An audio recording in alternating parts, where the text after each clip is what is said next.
it made it interesting. There was a bunch of Dadgum passing up front, buddy. I guess that's probably one of the bigger wrecks we've ever seen. On a track like that, that's the Daytona Talladega wreck. That's what I'm trying to say, yeah. And you'd see very few of them that's that big. When the race was over, there wasn't but 4 cars that wasn't in a wreck or a spin or something all along.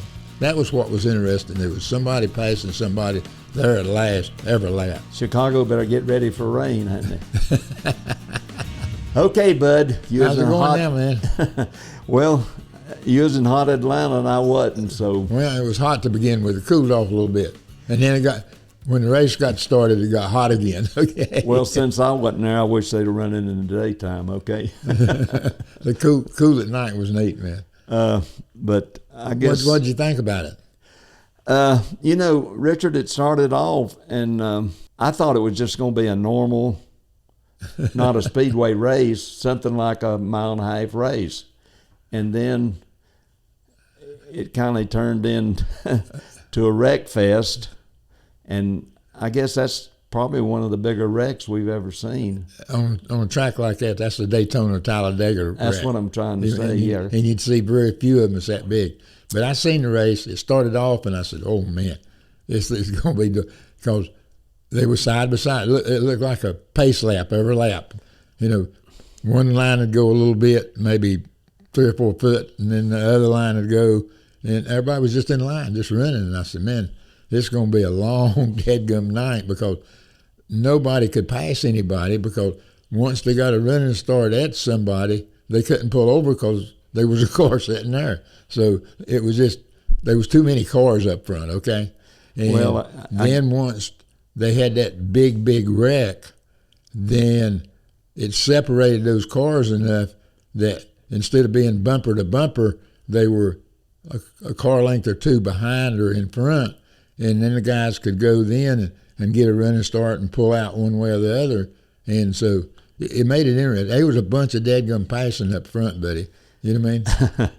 But to start with, Richard, they raced, even though they didn't go nowhere, because they could make it on fuel to the first stage. So we didn't have to hear that save fuel thing, you know what I mean? No, that's one thing I don't think was mentioned at all, probably, But I'm repeating myself, but it was a real big wreck, but I don't believe if there was anything close to it anywhere else, it had never took that many good drivers out. Well, yeah, what happened? Or up front drivers. What happened, they had run, and they had, I guess they had a caution or a break or something, and all the guys that was running up front,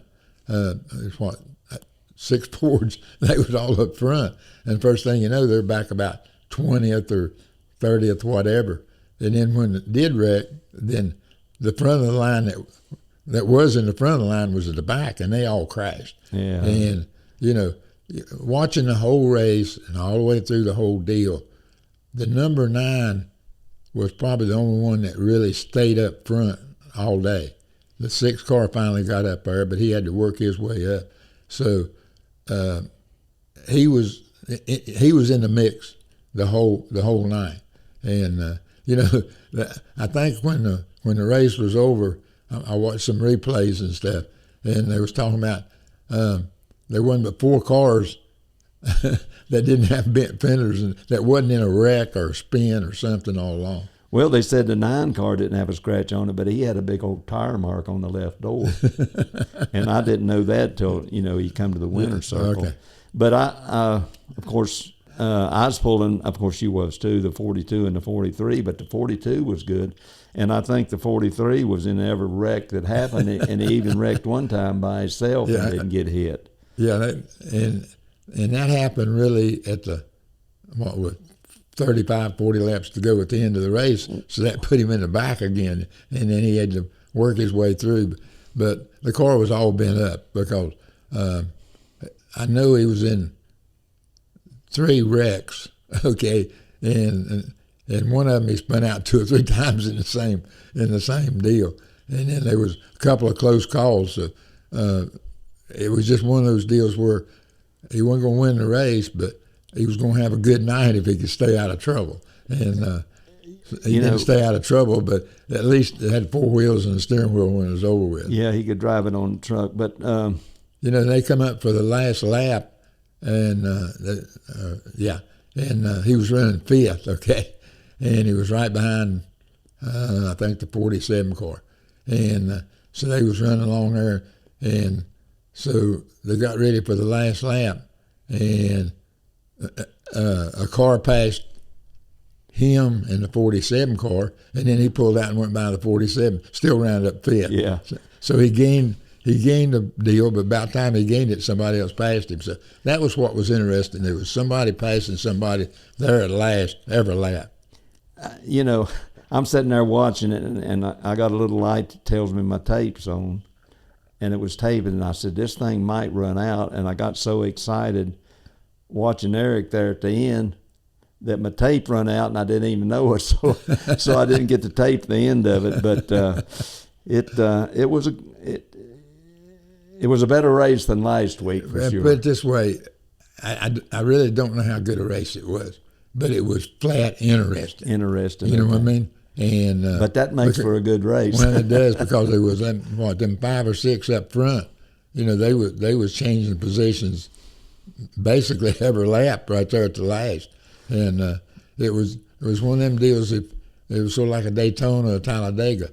If you was running second and you got ready to pass a guy, you just pull out and went around him. I mean, it wasn't that easy, but that's what they done. And, but you know, they interviewed the 6 car Keselowski, and he said he needed a partner. You know what I mean? And well, I didn't see any of them other people have no partners. Well, the 48 and the 9 was there. I don't know how close they were, but Eric didn't have no help either, you know. And like you said, he did get by the 47, but I think the right rear fender was bent out on the backside behind the wheel. Well, he was pretty beat up, you know what I mean?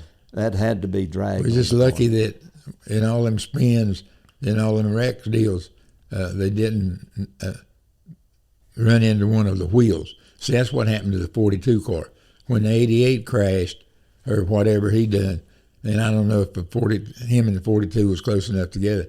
The 88 hit the 42 and messed up one of the wheel deals, so they had to come in and lost. Was the front or the rear? 19 laps. You know, I think it was the right rear, but I don't know. Dale. Okay, you mean they kept it interested, and you know, the big wreck took out a lot of.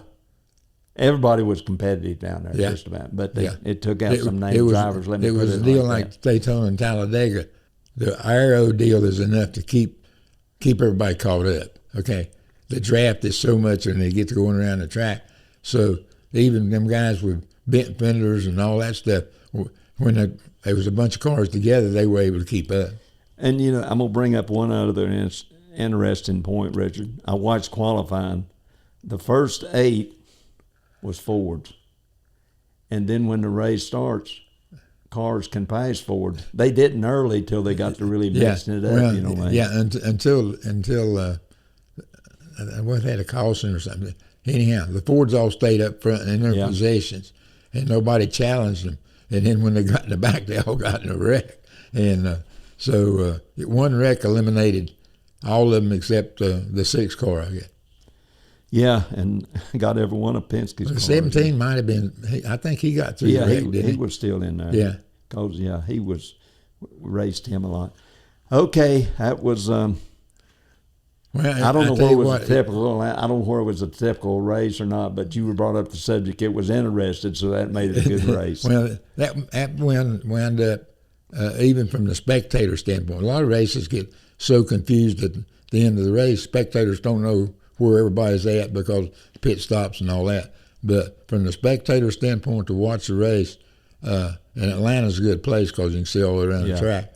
And it was one of those deals where, you might not have been, your guy might have gotten knocked out of the race, but it didn't make any difference. You still picked out one of the ones up front that he's going to hope won the race. So, and then he winds up in front of his home people winning the race with the 9 car. So, it was good for that crowd anyway.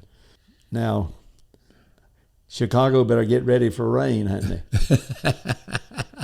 I don't know. They usually have it, but they got them rain tire deals. I know that. I ain't talking about the rain tires. I'm talking about when NASCAR comes to town, it rains in Chicago.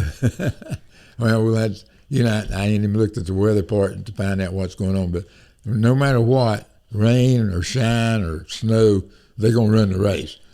Once they get up there, they're going to stay till they get it over with. Yeah, there ain't no question about that. So I hope it's a good, interesting race and somebody don't go stink it up. It's hard to make it interesting on a road course. It's just, especially after people going to watch the race on a road course. After watching the race at Atlanta, no way it can be a good race if you compare them from that standpoint. Well, let's hope it's close as good as Atlanta, okay? Okay. All right.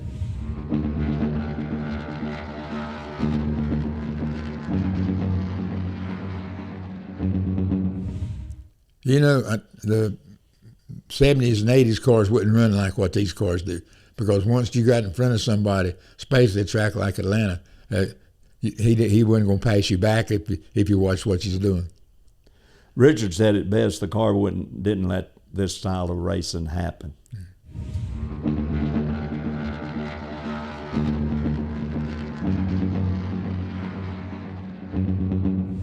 Yeah, we was real proud of him, except when he run around there and spun by himself. But the deal was he was consistent, and no matter what, a lot of them guys would go way up front and then work their way back or whatever. He stayed pretty consistent. Once he got in the top 10, he stayed there all day.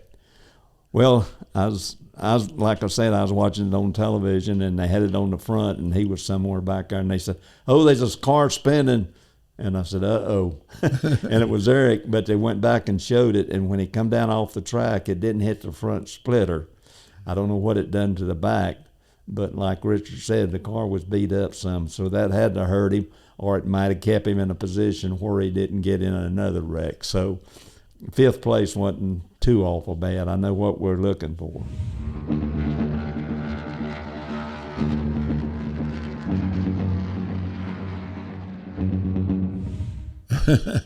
It was a Daytona Talladega race. It just happened to be on a 1.5-mile racetrack, but it was a typical super speedway race.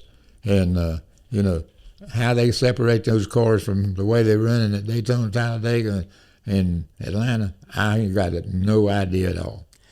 I don't have an idea either. They can't slow them down no more. They don't want to speed them up no more. The only thing that could help a little bit might be Goodyear. I don't know.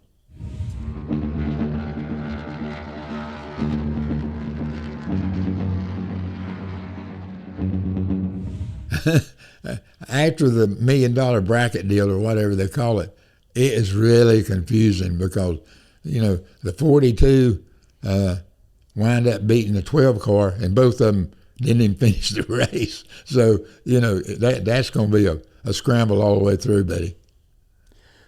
I don't think I was in on the bracket thing.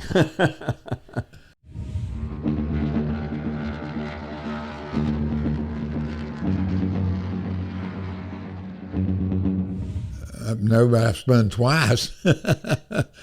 In fact, I've spun a couple of races, one in Texas and one in Rockingham, and still wound up winning the race. So, but that's because you had a good pit crew.